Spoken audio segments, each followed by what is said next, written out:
Are you a dictator on day one? No. I can't imagine even being called that. No, I believe in the sanctity of the vote. I would say that at this point, the United States is at least on the verge of not being a democracy anymore. America is back. But probably is not a democracy anymore. It's really, in a sense, it's a rebirth of a country.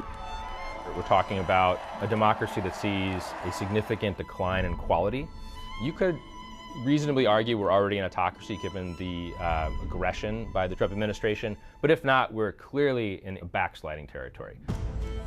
I, Donald John Trump, do solemnly swear. I'm the chief law enforcement officer. You do know that. I'm the president. Trump has attacked and undermined essentially all institutions and norms of democracy head-on, frontal attack. I'm Michael Miller, professor of political science and international relations. I'm Staffan Lindberg, professor of political science and director of the Wiedem Institute.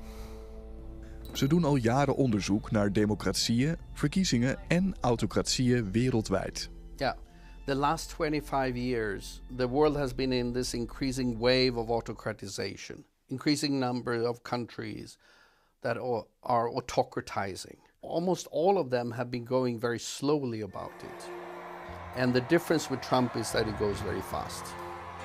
America has given us an unprecedented and powerful mandate.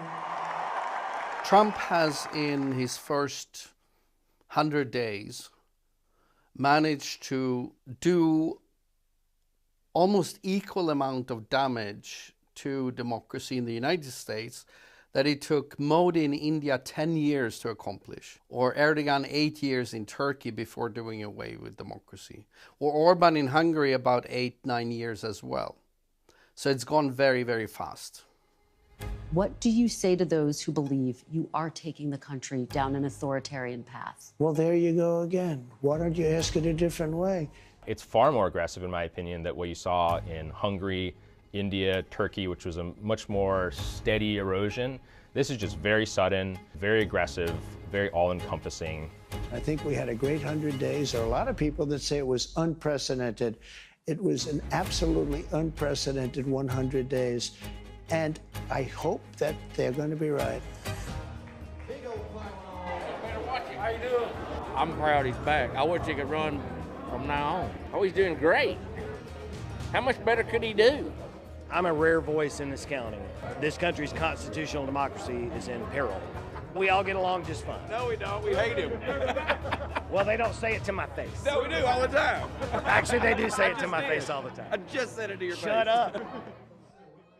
So if we compare Trump 2.0 to the first term in office, Trump tried to do many of the things he's doing now in his first term, but failed. And he failed because there were enough people still in the Republican Party that would oppose him, who would say no, who would stand up to him. He wasn't really well prepared. It was not a particularly efficient term. There was a lot of both sort of bumbling about what they were trying to do, but also Trump appointing relatively moderate, like, career politicians. This time, Trump 2.0, number one, they have the Project 2025 blueprint, 900 pages of blueprint for how to go about doing away with democracy. That has been prepared over 4 years. He has also weeded out everyone in the Republican Party leadership and most people in Congress that would oppose to him, that would say no. So the situation is very different this time. This will truly be the golden age of America. That's what we have to have. This time around, they seem to have learned their lesson and started off extreme aggression and speed at trying to sort of erode any kind of constraint and essentially implement by decree their view of society. There's so many things. It's hard to summarize, but essentially undermining all forms of what we call horizontal accountability. So undermining checks on power within the state, like firing inspector generals, getting rid of top echelons of the military, of Department of Justice, and using the Department of Justice to go after political opponents. But also undermining the power of Congress, undermining the judicial system by refusing to accept their rulings. I could go down the line. It's like a frontal attack on essentially everything, all democratic institutions and norms. Eerst even, wanneer spreken we van een democratie? Free and fair elections that are repeated over and over again. And then that parties can compete freely in those elections, or candidates freely, and that we have universal suffrage, more or less. But then the surrounding of the election must also be free and fair.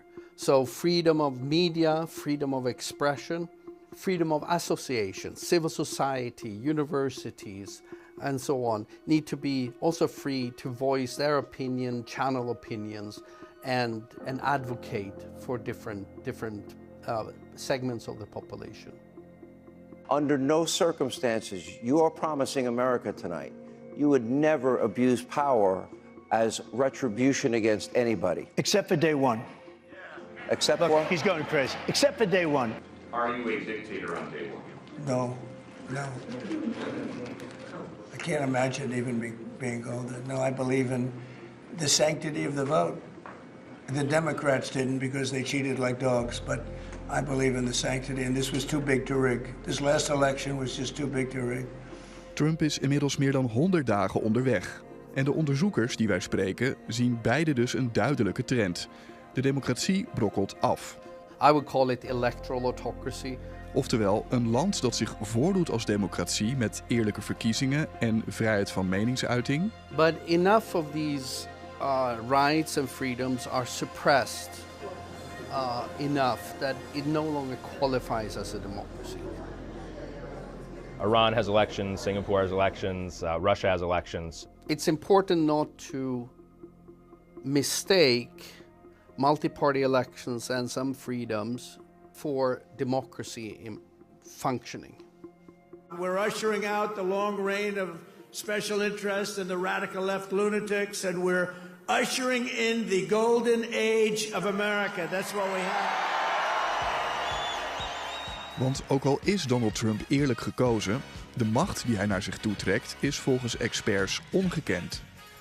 What people are seeing now, I'd say, come in two broad categories. One is a near complete lack of constraints against the executive. And Congress has been almost a complete bystander in basically everything they've done, even when the Constitution very clearly says the Congress is supposed to do these things, the executive is just supposed to say yes or no. Trump has been ignoring that and trying to pass the budget essentially by decree, tariffs by decree, essentially everything. That's a very worrying sign. Geen andere president voerde zo snel zoveel beleid uit zonder toestemming van het congres. Democracy in general and builds on that the power exercised by the president and his government is constrained. Trump doesn't like that. So firing the inspector generals, for example. Over the weekend, President Trump continued his flurry of executive moves. He fired at least 15 inspectors general. They're the independent government watchdogs meant to root out waste, fraud, and abuse. So they have a watchdog check function on executive power. And he removed those and put in loyalists instead, so that he can go on and tell his ministries basically to do what he wants, regardless of whether he breaks the law or not. So that undermines the whole functioning of democracy.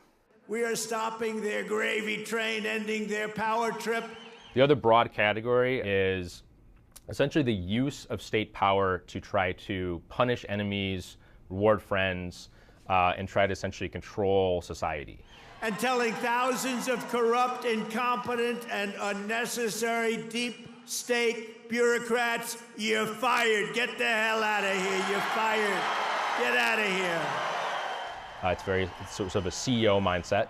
He wants to run the country like a CEO where you can basically do whatever you want. And I think he's motivated a lot by revenge. In Trump's first term, there's been a huge spike in the level of threat that people are seeing in Trump's second term. Just to give a sense of it, we asked people, like, what do you think is the likelihood that American democracy actually fully breaks down, actually becomes an autocracy within the next 4 years? And right now, people are giving it about 50-50 shot, which is pretty grim. It's nowhere close to that level in Trump's first term, so people see something special in the threat level in Trump's second term. Dus kijken we met deze twee onderzoekers naar de ondemocratische stappen die Trump in zijn Amerika heeft gezet. Het begint, volgens de onderzoekers, al voordat Trump voor de tweede keer aan de macht komt. His campaign was openly authoritarian in so many ways, intimidating the media.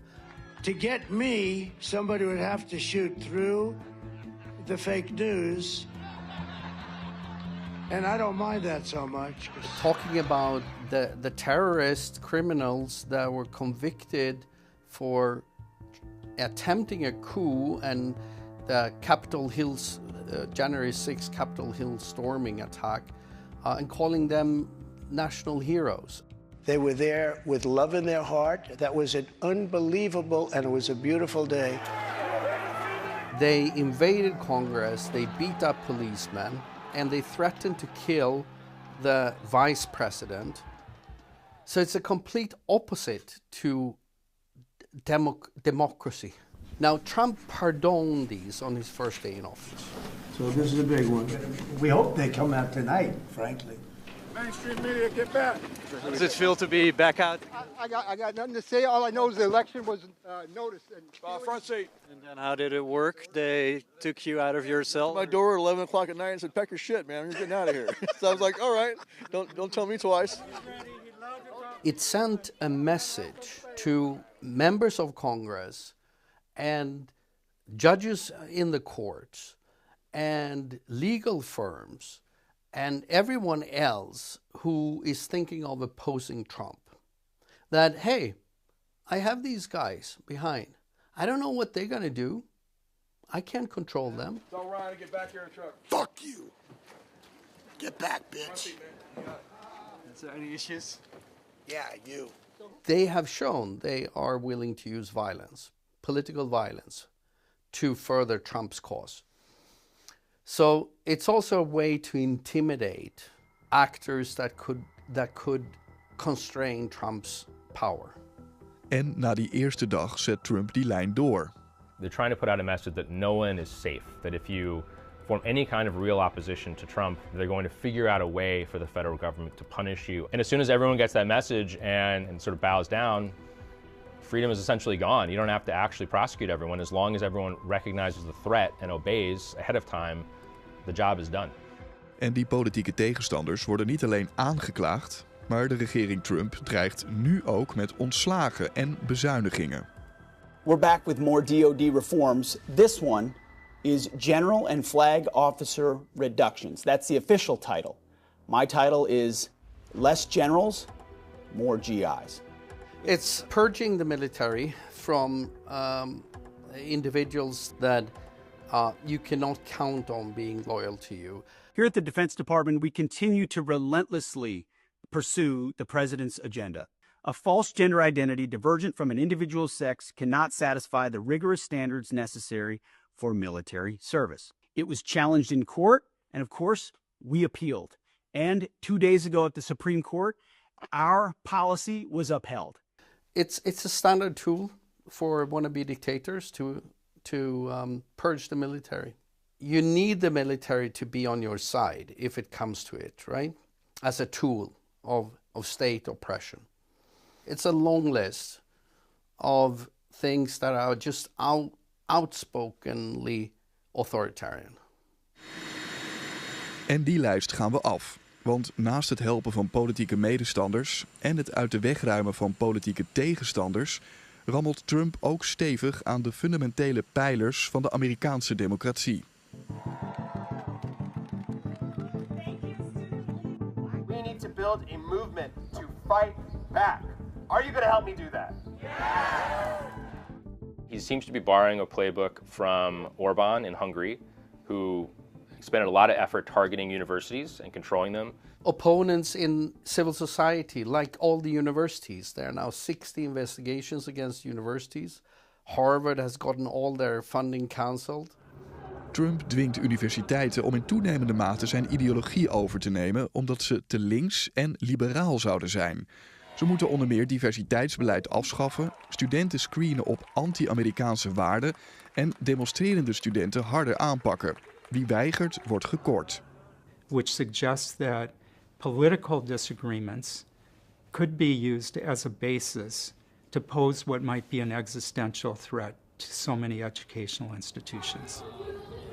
Universities are a big source of dissent. You got a lot of mostly left-wing professors and students, et cetera, and have the sort of mantle of authority. And so this is often a powerful signal that can oppose what the administration is doing. The other thing, though, is the universities have a special place in American culture as a source of, I think, left-wing liberal power. And so they've, for a very long time, been a target of the right as sort of like the sort of grand villain of who has been like transforming culture towards a liberal direction, supposedly brainwashing college students, forming a sort of like core part of the left's cultural power, along with like Hollywood and media. And so it's a natural thing to try to target universities just to kind of limit their influence on culture. I think that's vastly overblown, but that's very much in the right's mindset. And so it explains a lot of why Trump has been so aggressive at targeting them. And it looks like we're not going to be giving them any more grants, right, Linda? And, you know, a grant is at our discretion, and they're really not behaving well, so it's too bad. Thank you very much. Thank you, everybody. Similarly, the administration has been very aggressive towards media. There's a bunch of lawsuits going on. There are threats directed at these companies right now. So that's a very worrying sign for how much media can really persist in opposing the administration if the administration continues to be really aggressive with targeting those companies. That's what I've experienced, you know, in places like Russia, in places like Turkey these days, right? It's really an authoritarian sense. So we have to kind of see how a lot of these sort of struggles play out, particularly in the courts. Maar ook die macht stelt Trump op de proef. We are delivering mass deportation, and it's happening very fast. Watch this. Watch this. Trump laat hier deze beelden zien. 258 Venezolaanse mannen, uit de VS gedeporteerd en kaalgeschoren. Geen rechter kwam eraan te pas. Zonder proces belanden ze achter de tralies in El Salvador. Trump zoekt de grenzen van zijn macht als president op. Tried to use a very old law called the Alien Enemies Act, which I believe is from the 18th century. This has since been shut down as a tactic by the courts, but they are sending signals they're still going to try to use it, challenge, and try to keep using this law. It's essentially a law that allows you to deport whoever you want in reaction to an invasion. And so they're trying to claim that this influx of immigrants, particularly criminal gangs, counted it as an invasion, and therefore you had extraordinary powers just to deport whoever you wanted. They're racing to the courts to help them, but this is not what the people want. This is not what they voted for in record numbers. I won the election. We won every swing state.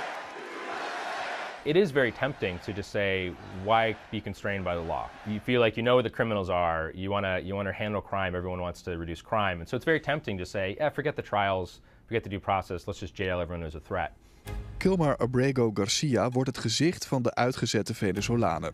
Legaal in de VS, geen strafblad, maar toch zonder proces achter de tralies. De regering spreekt achteraf van een fout. It was an administrative error. The administration maintains the position that this individual who was deported to El Salvador and will not be returning to our country was a member of the brutal and vicious MS-13 gang. Do you have the power to bring Abrego Garcia back as the Supreme Court? Well, I have ordered? the power to ask for him to come back if I'm instructed by the Attorney General that it's legal to do so.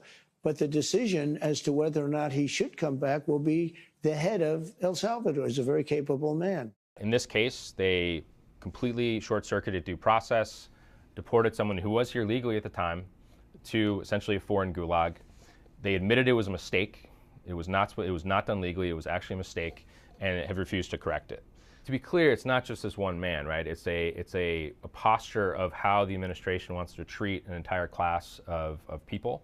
And they've even talked about possibly extending this kind of treatment to actual American citizens. That, of course, if you take seriously, if that actually happens, we're well past the point you're a democracy. He's sort of targeting groups that got in his way in his first term or that have criticized him in some way. You see this with the law firms, with universities, with specific politicians who were against him in his first term. So he's motivated a lot by revenge, and he's motivated by just trying to reform society in very sort of powerful ways, because I think he wants to have a legacy where he is the pivotal point that transformed American politics and society.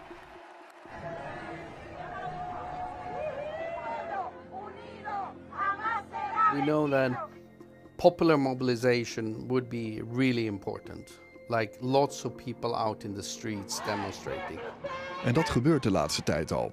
May Day, de jaarlijkse protestdag in de VS voor de rechten van arbeiders, werd dit jaar overladen door anti-Trump-demonstranten. Van kust tot kust. It takes 4 years, we'll be out here 100 times, whatever it takes. But more people should be out on the streets protesting. You don't understand what's happening, and the Constitution's being trampled on, and we need to take our rights back. It's civil society talking about protests or boycotts or strikes or whatever. It's a messy way of conducting politics. And it's often necessary, because that's maybe your only recourse. Really often a last resort when you're talking about constraining a regime. Maar volgens de onderzoekers is er meer nodig om op te komen voor de democratie. The universities and other centers of power like the media, but also these law firms, really need to get together in a coalition, a broad coalition, to defend democracy. And the Democratic Party, they need to unify. And finally, and very critical, the judicial system and in the end the Supreme Court must stand up for the republic and for democratic norms and principles. If they don't, then there is no chance to stop this. If we look forward, say 6 months to a year, and we see that actually the administration really was constrained by the courts, they ended up having to be less aggressive in different areas, pull back, etc., then that's a positive sign for democracy. If, however, we look forward 6 months from now and we see actually none of that mattered, they just ignored these rulings over here and somehow got away with it, and the courts are never really able to catch up or act quickly enough to really constrain them, then that's more of a sign we're in an autocracy.